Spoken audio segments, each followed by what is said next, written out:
कि अभी जो वर्तमान सरकार है ये बिहार में कॉन्स्टिट्यूशनल ब्रेकडाउन कर दिया है। कहीं कोई नियम कानून नहीं है। सर्वे में 3-3, 4-4 बार ये लोग खाता प्लॉट नंबर गलत कर दिया है। इसलिए कि रेवेन्यू विभाग के जो कर्मचारी बहाल है ये लोग के 12-14 हज़ार रुपया महीना मिलता है। ये लोग एक दिन 2-2 लाख रुपया का कर्मचारी कमाया। आम लोग का जो जमीन लूटा है उस पर कार्रवाई होगा।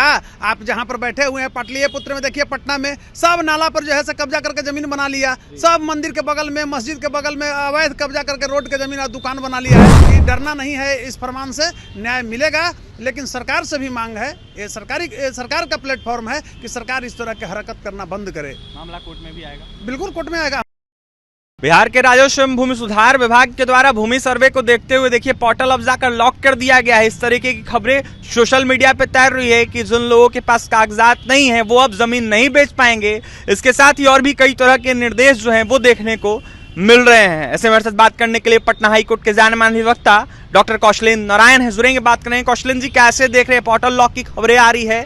कई जो रैयत हैं या फिर जमीन वाले लोग हैं, जो जमीन मालिक हैं, उनके अंदर खौफ का माहौल है, क्या कहेंगे इस पे, क्या होगा अब उनका? देखिए, सर्वप्रथम तो मैं आपको धन्यवाद देता हूं कि आम जनमानस में हमारी लीगल जो एस्पेक्ट है उसको ले जाना आप चाहते हैं और आए हैं, इसके लिए मैं शुक्रिया अदा करता हूं। रही बात बिहार के 10 से 15 हज़ार रैयतों का खाता और खेसरा नंबर को सरकार के द्वारा लॉक कर दिया गया है। सबसे बड़ी समस्या यह है, आप जानते हैं कि किसी भी अफसर को लॉक करने का अधिकार नहीं है। वैसे परिस्थिति में अफसर लॉक कर सकते हैं जब उस भूमि पर कोई विवाद हो, कोई मुकदमा हो। अभी सर्वे का काम चल ही रहा है। आप ये जानते हैं कि सर्वे के द्वारा मलिकाना हक देने की सरकार बात करती है। तो यह किस मलिकाना हक की बात कर रही है कि अधूरे रोक देना? अब तो सर्वे के कार्य भी बाधित होगा। देखिए, मैं स्पष्ट रूप से कहना चाहता हूं कि अभी जो वर्तमान सरकार है ये बिहार में कॉन्स्टिट्यूशनल ब्रेकडाउन कर दिया है। कहीं कोई नियम कानून नहीं है।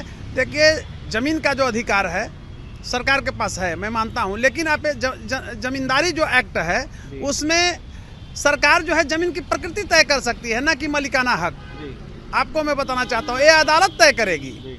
दूसरी तरफ जो अफसर इसमें लॉक किए हैं, तो मैं आपको स्पष्ट रूप से बताना चाहूंगा कि बिहार निर्वाचन जो नियमावली है उसमें रजिस्ट्रार को यह पावर दिया गया है, यह सत्य है। लेकिन कब पावर दिया गया है? जब किसी जमीन पर लड़ाई है, मुकदमा है, तो रजिस्ट्रार जो है से लॉक कर देता है कि भाई खरीद बिक्री जमीन का ना होगा, स्टे आप कहिए। दूसरी तरफ मैं कहना चाहूँगा, आज बिहार एक गरीब प्रदेश है। आप जानते हैं कि यहाँ शादी विवाह में काफ़ी लोग, सच्चाई मैं बता रहा हूँ, पैसे खर्च करते हैं तो करते हैं। आप बताइए, किसी की बेटी की शादी है, कोई बीमार है, तो रोग दिखाने में भी तो सरकार के स्तर से कोई फंडिंग है नहीं। तो उसमें तो भाई अपना ज़मीन बेच करके लोग घर द्वार गिरवी रख करके इलाज कराते हैं। किसी के बेटे की एडमिशन है, बहुत तरह का समस्या है, तो ज़मीन से लोग करते थे बेच करके। तो अब तो ना ज़मीन बेच सकते हैं और ना खरीद सकते हैं, बताइए, लाखों एकड़।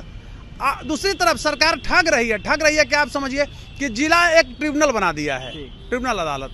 अब समझिए कि पहले से ही मुकदमा लंबित हैं और वहाँ ट्रिब्यूनल में अब लूटेगा सब बैठा हुआ है वहाँ सब।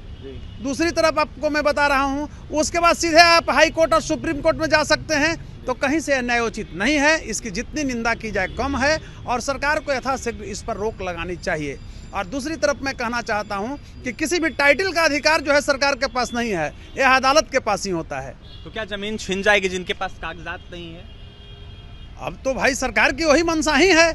सरकार भुलाया हुआ है, उसको भी लॉक कर दे रहा है। अरे पहले आप गांव पर करा करके क्यों नहीं एक गांव को क्लियर कर रहे हो?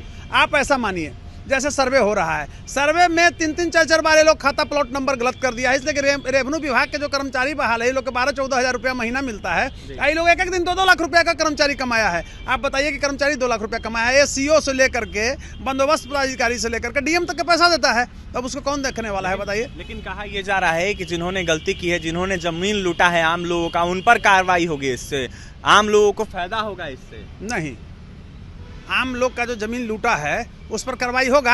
आप जहां पर बैठे हुए हैं पाटलिपुत्र में देखिए, पटना में सब नाला पर जो है से कब्जा करके जमीन बना लिया। सब मंदिर के बगल में, मस्जिद के बगल में अवैध कब्जा करके रोड के जमीन और दुकान बना लिया है। अभी आप हर जगह आप देखिए ना, जहां भी जाइए तो उसको क्या सरकार तोड़ रही है? पटना डीसीएलआर को लेकर भी खबरें इन दिनों चल रही है कि उन्होंने पूरा सिस्टम सब लेके अपने घर चल गए। आप नहीं समझते हैं, पटना जो डीसीएलआर है 100 करोड़ रुपया कमाया है।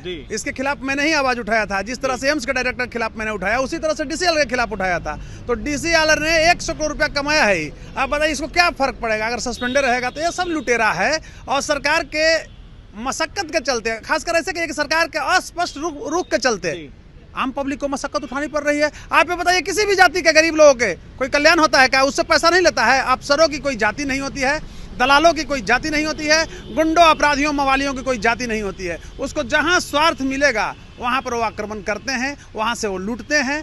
इवन मैं बता रहा हूं कि किसी भी गरीब जाति का भी कोई अफसर हो गया है तो अपने जाति के लोगों को नहीं बैठने देता है, घर में प्रवेश नहीं करने दे रहा है। कौशलेंद्र जी, क्या माना जाए, आम लोग जिनका जमीन है उनके पास कागजात नहीं है या फिर कागजात है तो क्या वो बेच पाएंगे? मैं आपको स्पष्ट बताना चाहता हूँ, अगर कागजात है तो ये लॉक करने से कोई फर्क पड़ने वाला ना है। कोर्ट उनको राहत दिलाएगी, लेकिन तत्कालीन तो परेशानी हो गया ना। अब बिकेगा नहीं, रजिस्ट्री नहीं होगा, ना खरीद सकते हैं ना बेच सकते हैं। तो जो ये आर्थिक जो आदान प्रदान हो रहा था, जिससे शादी विवाह हो रहा था, मकान, लोग बहुत ऐसा लोग हैं जो किसी कारण बस पैसा नहीं है उनके पास, तो लोग देखता है 2-4 कट्ठा बेच के अपना कम से कम रहने का तो मकान बढ़िया बना लें, बेटी की शादी तो कम से कम कर लें, बेटा को तो पढ़ाई का फीस दे दें। तो ये सब चीज तो रुक ही गया है, एक क्राइसिस है। आम लोगों को संदेश क्या जाएगा आपके द्वारा?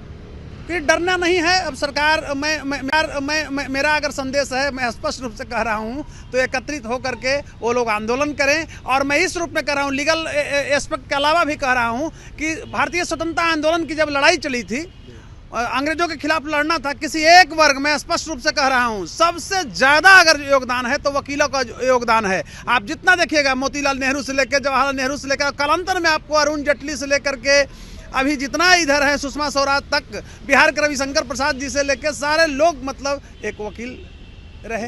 तो वकीलों का योगदान को कोई भुला नहीं सकता है। और मैं आम जनमानस को उद्वेलित कर रहा हूं कि डरना नहीं है, इस फरमान से न्याय मिलेगा। लेकिन सरकार से भी मांग है, ये सरकार का प्लेटफॉर्म है कि सरकार इस तरह की हरकत करना बंद करे। मामला कोर्ट में भी आएगा? बिल्कुल कोर्ट में आएगा। हम तो बोले हाई कोर्ट और सुप्रीम कोर्ट ट्रिब्यूनल के बाद इसका राइट है। देखिए, हाई कोर्ट और सुप्रीम कोर्ट तक मामला जा सकता है। कौशलेंद्र नारायण पटना हाई कोर्ट के जाने माने अधिवक्ता हैं, क्या कुछ कह रहे थे भूमि सर्वे को देखते हुए आपने सुना है, स्टे लगाने की बात कर रहे, इसके साथ ही यह साफ कहते हुए नजर आ रहे थे कि जिस तरीके से आम लोगों को परेशान किया जा रहा है बिल्कुल उचित नहीं है। तमाम लोगों को देखते हुए, आम लोगों को देखते हुए देखा जाए तो सरकार को फैसला लेना चाहिए, भूमि सुधार विभाग को फैसला लेना चाहिए और इसको देखते हुए बड़ा बदलाव करना चाहिए। देखिए, पोर्टल जो लॉक कर दिया गया है, इसको देखते हुए काफी सारे लोगों को दिक्कतें हो रही है, क्योंकि आम जो लोग हैं वो कहीं ना कहीं अगर पैसा नहीं रहता था तो जमीन अपना बेचकर शादी विवाह या फिर अनेकों जगहों पर इन्वेस्ट करते थे, लेकिन अब उनका क्या होगा, वो कहां जाएंगे, ये बड़ा सवाल है। और भी तमाम खबरों के लिए बने रहें हमारे साथ। बहुत बहुत धन्यवाद।